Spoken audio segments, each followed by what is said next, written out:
Paruh pertama 2021 boleh jadi menjadi masa-masa terindah bagi koruptor. Menjelang peringatan kemerdekaan Indonesia ke-76, Majelis Hakim Banding sedang memberikan obral besar-besaran terhadap terpidana kasus korupsi. Hal itu juga dilakukan bertepatan dengan Hari Keadilan Internasional 17 Juli 2021. Tapi pertanyaannya, keadilan untuk siapa? Kita lihat bagaimana tontonan ditunjukkan kepada publik dalam kasus operasi pembebasan Joko Chandra. Aktor utama Jaksa Pinangki Sirna Malasari diberikan diskon besar 60% dari vonis 10 tahun penjara menjadi hanya 4 tahun.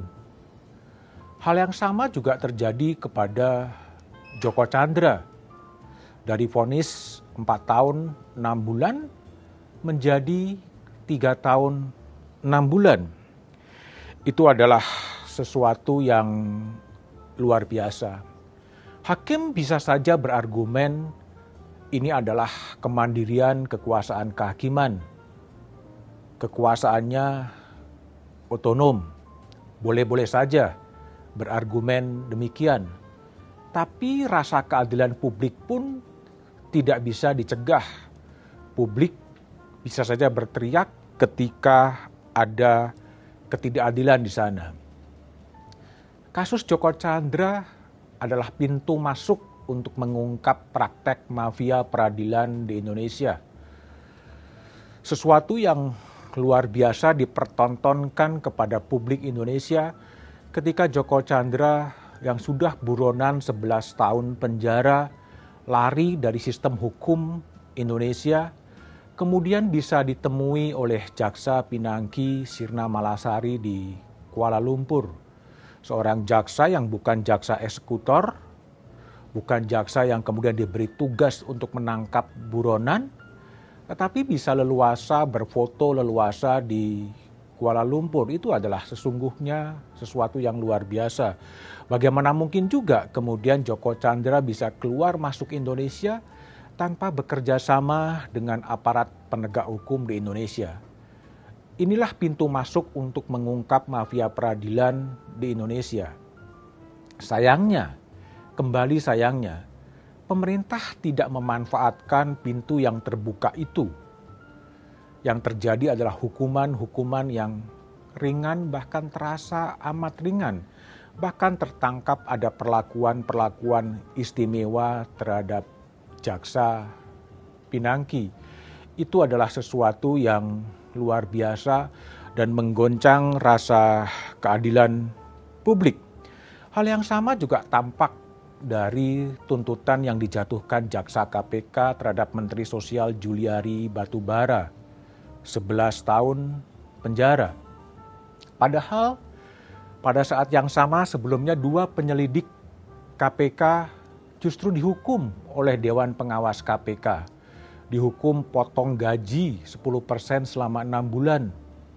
Dan kemudian juga ada yang diberikan teguran. Sangat berbeda dengan retorika yang disampaikan oleh pimpinan KPK Firly Bahuri yang mengatakan akan mengancam menjatuhkan tuntutan mati.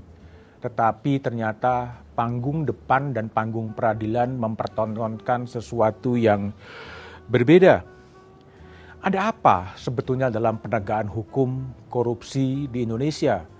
Apakah melemahnya tuntutan, melemahnya vonis menandakan sinyal pemberantasan korupsi mulai kehabisan energi? Melihat data-data yang ada di Indonesian Corruption Watch pada tahun 2020, vonis korupsi rata-rata hanya 3 tahun 1 bulan.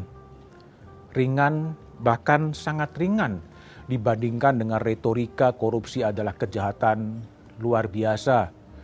Tahun 1998 adalah gerakan reformasi yang menghentikan korupsi yang begitu masif.